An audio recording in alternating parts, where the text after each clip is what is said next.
Amanda chose to explore things with Derek, and I respected that choice by walking away. I refused to be anyone's backup plan.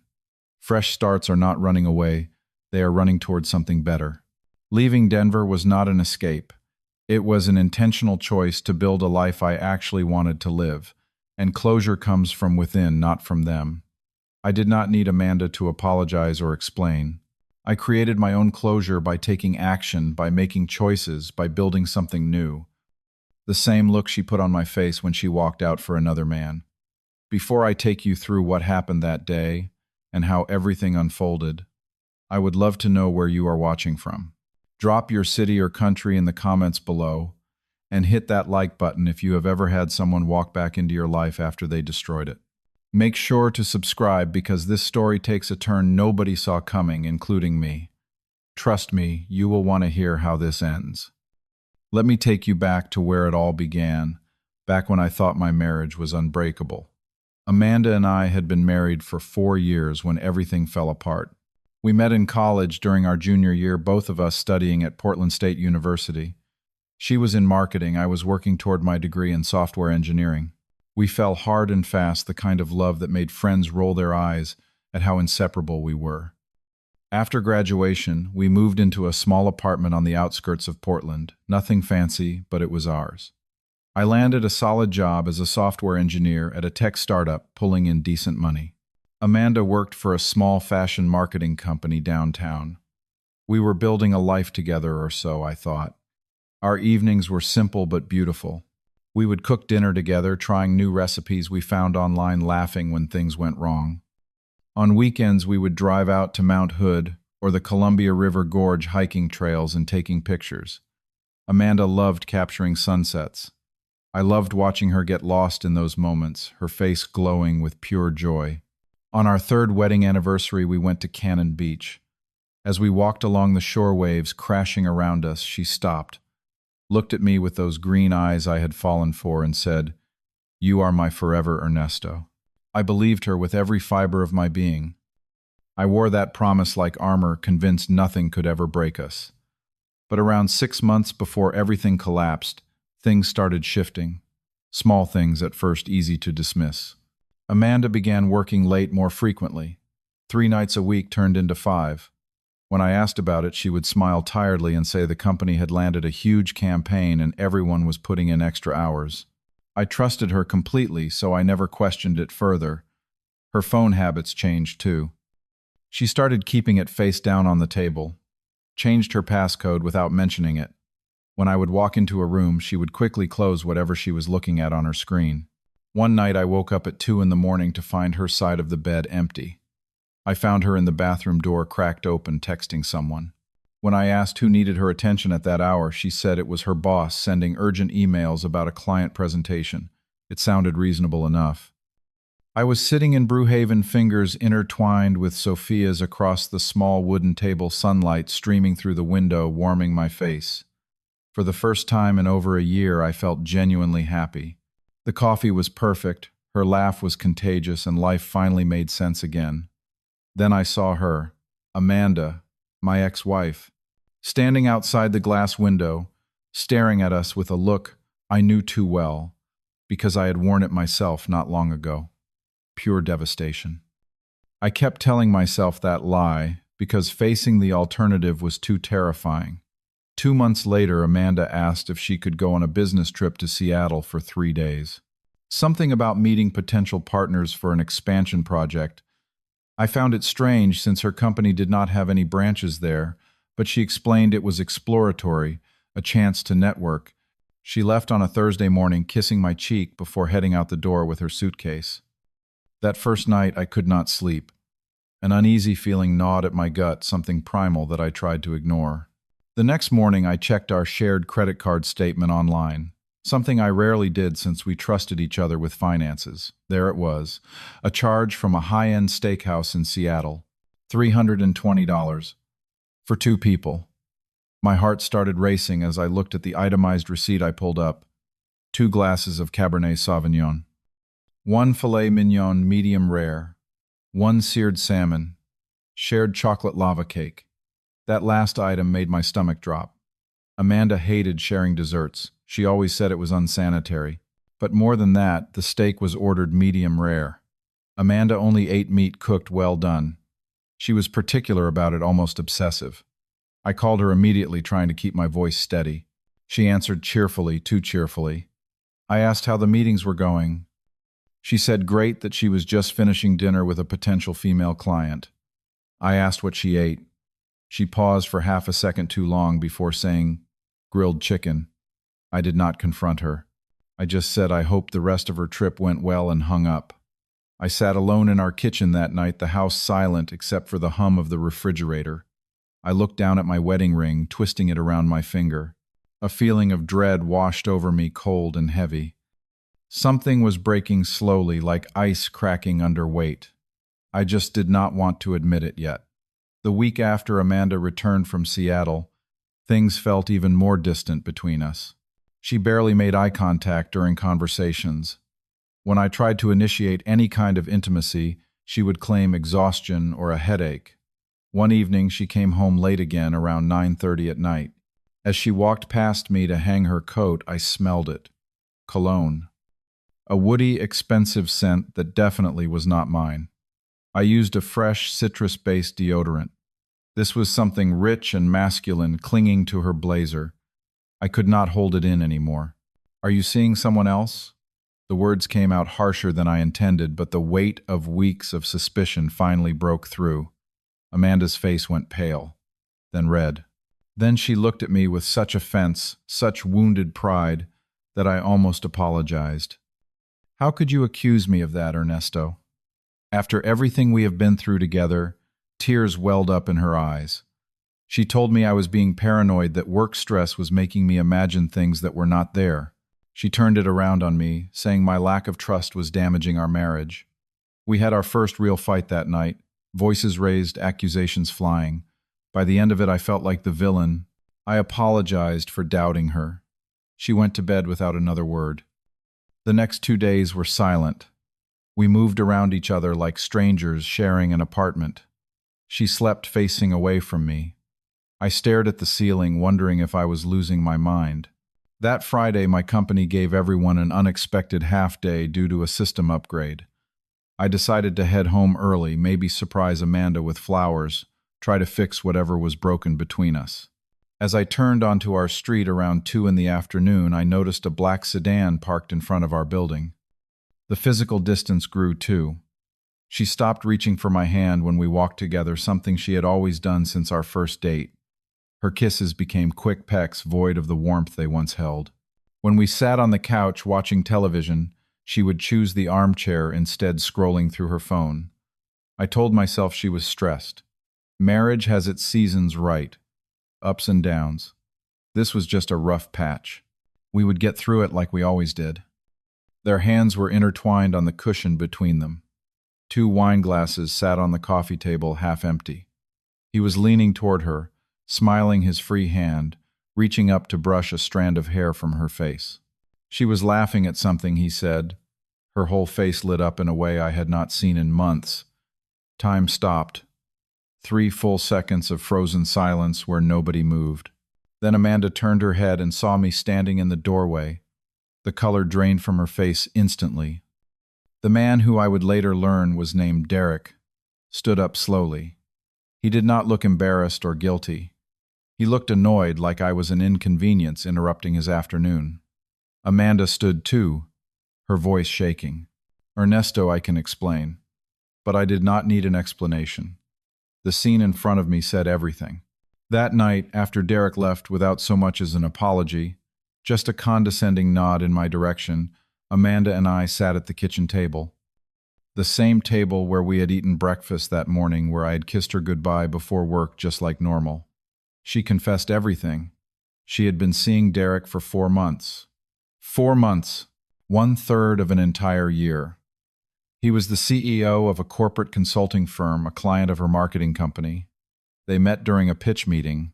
He pursued her aggressively, sending flowers to her office, inviting her to expensive lunches under the guise of discussing business. She said she resisted at first, but eventually gave in. I love him, Ernesto. Those 4 words hit me like a physical blow. I asked her about us, about 4 years of marriage, about the promises we made. She looked at me with something between pity and frustration. He makes me feel alive, Ernesto. Something I have not felt in a long time. I felt my throat tighten. What about me? What about everything we built? She shook her head slowly. I think I made a mistake marrying you. We were too young. I did not know what I really wanted. That sentence destroyed me. I remembered our wedding day, how she cried happy tears during our vows, how she told everyone I was her soulmate. Now I was a mistake, an error in judgment. Amanda said she was moving out. Within 3 days, she had packed all her belongings. I watched her take down photos from our walls, empty her closet, pack her books. She moved into Derek's luxury high-rise apartment downtown, a place with floor-to-ceiling windows overlooking the city. On her last trip out, she left her wedding ring on the kitchen counter next to a handwritten note. I am sorry it ended this way. I hope you find someone who deserves you. The irony was not lost on me. She was the one who left, yet somehow I was not good enough. The next 6 months were the darkest period of my life. I fell into a depression I did not know was possible.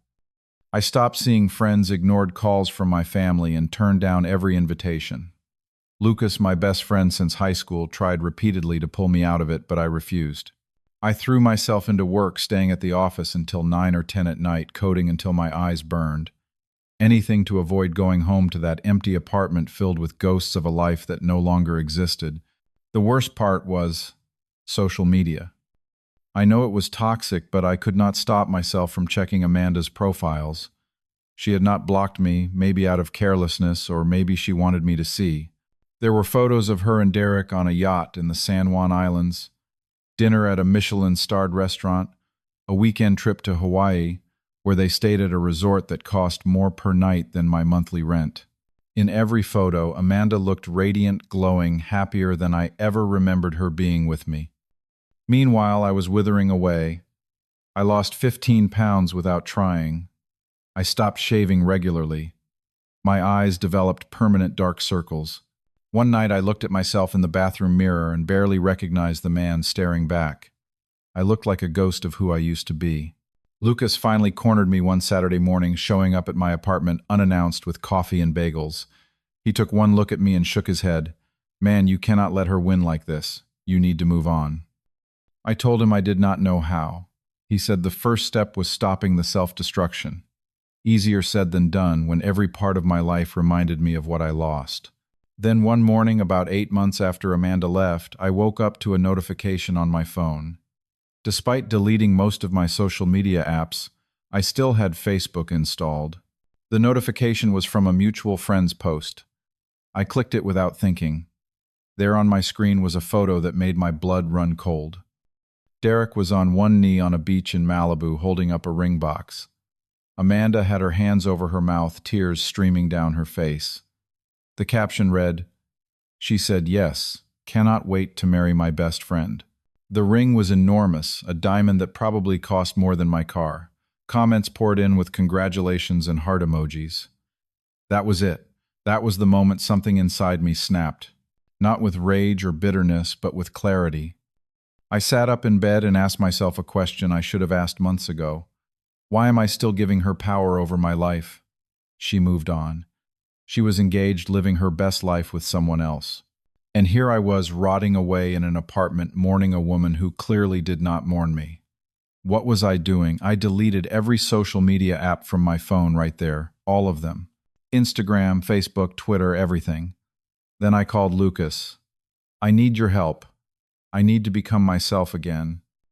I could hear the relief in his voice when he responded, "Finally, brother. I have been waiting for you to say that."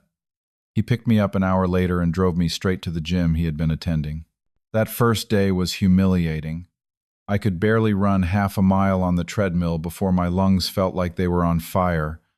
The weights I used to lift easily felt impossibly heavy, but I did not quit. I showed up the next day, and the day after that. 6 days a week I was there. I also started seeing a therapist, Dr. Karen Foster, a woman in her 50s who specialized in divorce and trauma. The first session I cried for 40 minutes straight. She handed me tissues and let me get it all out. Then she said something that changed my perspective. Ernesto, you are grieving. That is natural and healthy. But at some point you have to decide if you are going to let this define you or refine you. I chose refinement. 3 months into my new routine, I started noticing changes. My body was transforming. Muscles I forgot I had were coming back. My face looked healthier, color returning to my cheeks. I got a promotion at work to senior software engineer, which came with a 30% raise. With the extra money, I bought new clothes, got a better haircut, invested in myself. I joined a running club and made new friends who knew nothing about my past, who only knew the version of me I was becoming. I felt lighter, freer, like I was finally stepping out of a shadow that had covered me for too long. One Saturday afternoon, Lucas convinced me to try this new coffee shop that opened downtown called Brew Haven. It had exposed brick walls, local art hanging everywhere, and the smell of fresh roasted beans filled the air. We grabbed a table near the window, talking about work and his upcoming vacation. That is when I saw her. A woman sitting 2 tables over, working intently on her laptop. I told him I did not know how. He said the first step was stopping the self-destruction. Easier said than done when every part of my life reminded me of what I lost. Then one morning, about 8 months after Amanda left, I woke up to a notification on my phone.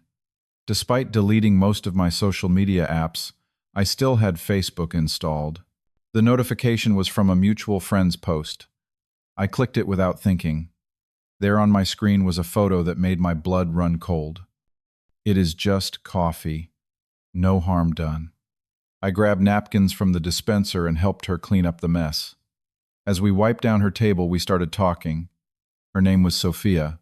She was 28, a freelance graphic designer working on a logo project for a local bakery. She had this warm, easy laugh that made me feel comfortable instantly. We talked for over an hour. She told me about her passion for art, how she traveled to small towns around Oregon to paint landscapes on weekends. She showed me some of her work on her tablet, watercolor scenes of barns, mountain ranges, rivers. They were beautiful, full of color and life. I told her about my job, about how I loved solving problems through code. She did not glaze over or pretend to understand like some people did. She asked genuine questions, seemed actually interested. When Lucas had to leave for another commitment, Sophia and I kept talking. As the afternoon turned to evening, she wrote her number on a napkin and slid it across the table. I would love to continue this conversation sometime, Ernesto. My heart raced, but not with fear, with possibility. Over the next 2 months, Sophia and I started dating. It was nothing like my relationship with Amanda. There was no pressure, no games, no second guessing. Everything felt natural. Our dates were simple, but meaningful. We walked along the Willamette River at sunset, talking about everything and nothing. We cooked homemade pizza together in my apartment, laughing when the dough stuck to the ceiling after I tossed it too enthusiastically. She took me to art galleries and explained the pieces with such passion that I started seeing beauty in things I never noticed before. One evening, about 6 weeks into dating, I decided to tell her about Amanda. We were sitting on my couch after dinner, and I just opened up about everything. The betrayal, the divorce, the depression, all of it. Sophia listened without interrupting, her hand resting on mine. When I finished, she did not offer pity or try to fix me. She simply said, "What happened to you was not fair, but it does not define you. I see who you are now, and that is all that matters to me." Those words healed something deep inside me that I did not know was still broken. As the afternoon turned to evening, she wrote her number on a napkin and slid it across the table. I would love to continue this conversation sometime, Ernesto. My heart raced, but not with fear, with possibility. Over the next 2 months, Sophia and I started dating. It was nothing like my relationship with Amanda. There was no pressure, no games, no second guessing. Everything felt natural. Our dates were simple, but meaningful. Sometimes entire weeks would pass without her crossing my mind. I was genuinely happy. Not pretending, not faking it, actually truly happy. Life felt full again. Sophia's laugh in the morning. The way she held my hand when we walked. Text messages throughout the day just to say she was thinking of me. These small moments built a foundation stronger than anything I had known before. Then came that Saturday afternoon. Sophia and I went to Brewhaven, the place where we met. It felt symbolic coming full circle. We sat at the same table by the window. Sunlight poured in, warming everything it touched. Sophia was telling me about a new commission she landed designing a mural for a community center. Her eyes sparkled as she described her vision. I was holding her hand across the table, completely absorbed in her words, when I glanced out the window, and there she was, Amanda, standing on the sidewalk, staring directly at us through the glass. Her face was pale, eyes wide with shock. For 3 seconds we locked eyes. Then she walked toward the entrance. Sophia noticed my expression change. "Is everything okay?" I squeezed her hand gently. "That is my ex-wife." Sophia's eyebrows raised slightly, but she did not pull away. She just nodded, giving me silent support. Amanda pushed through the door and walked straight to our table. Her voice was shaky when she spoke. "Ernesto, hi." I kept my voice calm, polite. "Amanda, how are you?" She looked at Sophia, then back at me. I could see her taking it all in. I was not the broken man she left behind. I was healthy, confident, smiling. Happy. Actually happy. "You look different." "Good," she said, struggling to maintain composure. "Thank you." "Life has been good," I replied evenly. I gestured to Sophia. "This is Sophia." "Sophia, this is Amanda." Sophia smiled politely, her hand still in mine, a subtle but clear statement. Amanda's eyes dropped to our joined hands, and something flickered across her face. Pain, maybe? Regret. She forced a smile that did not reach her eyes. "I did not know you were seeing someone." I kept my tone neutral. "It has been over a year, Amanda. Life moves on." I noticed she was still wearing the engagement ring Derek gave her, but there was no joy on her face. No radiance like in those social media photos. She looked tired, strained. Then she asked something I did not expect. "Can we talk just for a minute? Please." I looked at Sophia. She gave me a small nod.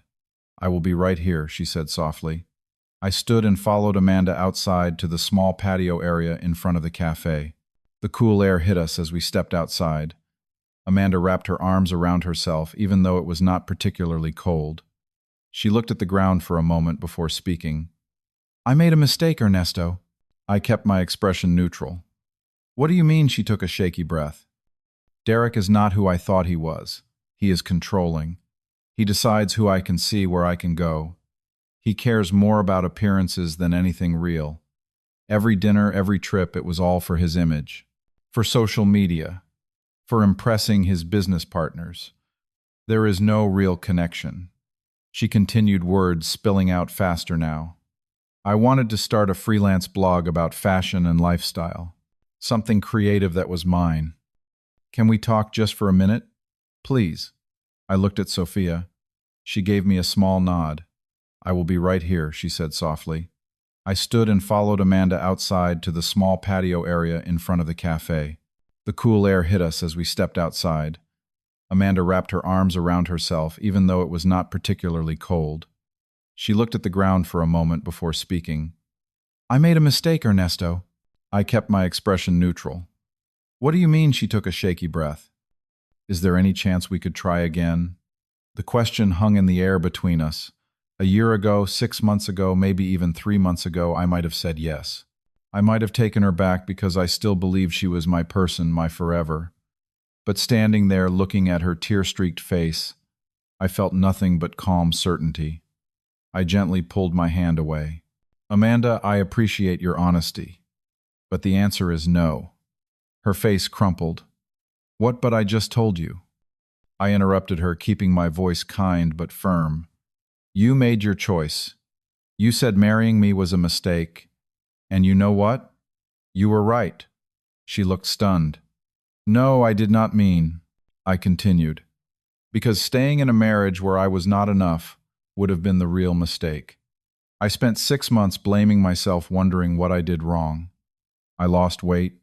I lost sleep. I lost myself. But I did nothing wrong. You chose to leave. You chose Derek and his money and his lifestyle. And honestly, that decision freed me. Freed you, she whispered. Yes. It freed me to find someone who truly values me.